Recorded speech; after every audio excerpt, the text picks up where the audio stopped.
Hi అండి, నమస్తే. Welcome to Vishali wonder channel. ఈరోజు నేను టేస్టీగా చికెన్ కర్రీని మైమరిపించే బెండకాయతో నేను మసాలా కర్రీ చేసి చూపించబోతున్నానండి. కొబ్బరి పాలతో చేసే ఈ బెండకాయ కర్రీ చాలా అంటే చాలా టేస్టీగా కమ్మగా ఉంటుందండి. బిర్యానీలోకి, బగారా రైస్లోకి, జీరా రైస్లోకి సూపర్ టేస్టీగా ఉంటుందండి. ఎప్పుడు చేసేలా కాకుండా ఒకసారి ఇలా ట్రై చేసి చూడండి. జిగురు లేకుండా సూపర్ టేస్టీగా రోటీలోకి, రైస్లోకి అన్నిటిలోకి బెస్ట్ కాంబినేషన్గా ఉంటుందండి. నాన్ వెజ్ తినని వాళ్ళకి బెస్ట్ రెసిపీ అండి ఇది. ఓకే ఫ్రెండ్స్, మీరు ఫస్ట్ టైం నా వీడియో చూస్తున్నట్లయితే ఫస్ట్ అయితే లైక్ చేయండి, షేర్ చేయండి, సబ్స్క్రైబ్ చేసుకోండి. మరిన్ని ఇలాంటి టేస్టీ రెసిపీస్ కోసం నా ఛానల్ని ఒక్కసారి విజిట్ చేయండి. ఈ రెసిపీ కోసం లేతగా ఉన్న బెండకాయలు అయితే కర్రీ అయితే మరీ టేస్టీగా ఉంటుందండి. ఈ రెసిపీ కోసం నేను లేత బెండకాయలను 1/2 kg తీసుకున్నానండి. ఇలా వాష్ చేసిన తర్వాత వీటిని ఒక మీడియం సైజులో వచ్చేలాగా ఇలా అన్నీ కూడా కట్ చేసుకొని ఇప్పుడు స్టవ్ ఆన్ చేసేసుకుంటున్నానండి.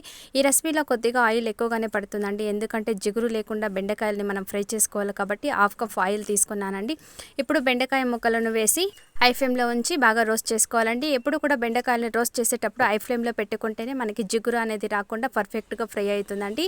బెండకాయలను మరీ కలర్ చేంజ్ అయ్యేంత వరకు కాకుండా ఇలా మీడియంగా ఫ్రై చేసుకోవాలండి. ఇప్పుడు అదే ఆయిల్లోనే కొద్దిగా చెక్క, అలాగే కొద్దిగా లవంగాలు వేసి ఫ్రై చేసుకున్న తర్వాత సన్నగా తరిగిన ఆనియన్స్ని 2 వేసుకుంటున్నానండి. ఆనియన్స్ని కూడా ఎక్కువగా ఫ్రై చేయకూడదండి. ఇప్పుడు ఒక రెమ్మ కరివేపాకు కూడా వేసుకుంటున్నానండి. కొద్దిగా మగ్గితే మనకి ఆనియన్ సరిపోతుందండి. ఇలా మగ్గిన తర్వాత 1 టేబుల్ స్పూన్ అల్లం వెల్లుల్లి పేస్ట్ వేస్తున్నానండి. పచ్చివాసన పోయేంత వరకు అల్లం వెల్లుల్లి పేస్ట్ని బాగా వేపుకోవాలండి.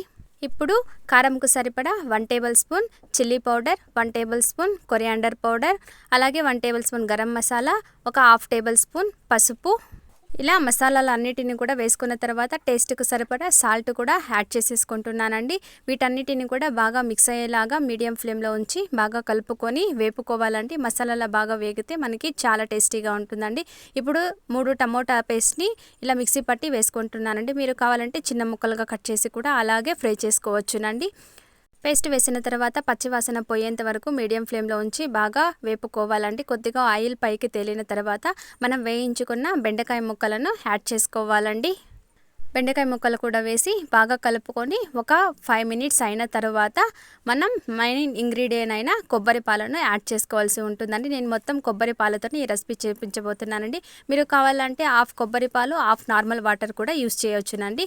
2 కప్పుల కొబ్బరి పాలను వేసుకుంటున్నానండి. ఇలా కొబ్బరి పాలు వేసిన తర్వాత మొత్తం అంతా కూడా బాగా కలుపుకోవాలండి. ఇలా కలుపుకొని మూత పెట్టి ఒక 10 మినిట్స్ ఉడికించుకుంటే మనకి బెండకాయకి మసాలా అంతా కూడా సాల్ట్ అని కూడా పర్ఫెక్ట్గా పడుతుందండి. చూడండి, ఇలా మూత పెట్టి ఉడికిన తర్వాత ఒక 10 మినిట్స్ అయితే మనకి పడుతుందండి. ఇప్పుడు ఆయిల్ కూడా పైకి సపరేట్ అవుతుంది. చూడండి, ఈ స్టేజ్లో స్టవ్ ఆఫ్ చేసేసి మనం వేడివేడిగా సర్వ్ చేసుకోవడమేనండి. రైస్లోకి, రోటీలోకి, బిర్యానీలోకి, బగారా రైస్, జీరా రైస్ అన్నిటికీ కూడా బెస్ట్ కాంబినేషన్ అండి. ఓకే ఫ్రెండ్స్, చూసారుగా ఈ వీడియో మీకు నచ్చినట్లయితే లైక్ చేయండి, షేర్ చేయండి, సబ్స్క్రైబ్ చేసుకోండి, మీ ఫ్రెండ్స్ అండ్ రిలేటివ్స్కి షేర్ చేయండి. Thank you for watching.